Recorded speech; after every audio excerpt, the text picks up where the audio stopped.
Since I opened my account, I've been getting a lot of questions regarding my settings and my profile, so I decided to make a series of posts and reels to explain some of the settings that I find myself tune and tweak constantly when I prepare the models for a print.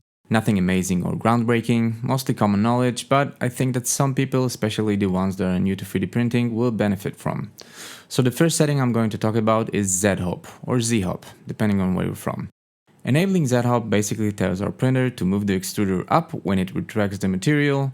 The distance it will hop is controlled in the Z-Hop height, which will usually be twice our layer height, but it can be more or less. The most common issue that this setting tries to resolve is your nozzle hitting and knocking down other printed parts while traveling to its next area. With this setting, it will avoid them by traveling above them. But it can also resolve additional issues, such as the nozzle is grinding over your infill, although there are additional methods to resolve this particular problem.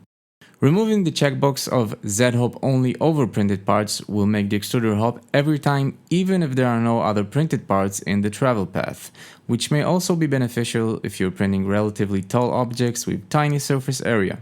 Z-Hop may add some printing time depending on additional settings, but it's usually neglectable. I do not use this setting if I have a single solid object or several big objects and I'm not worried that they'll get knocked off.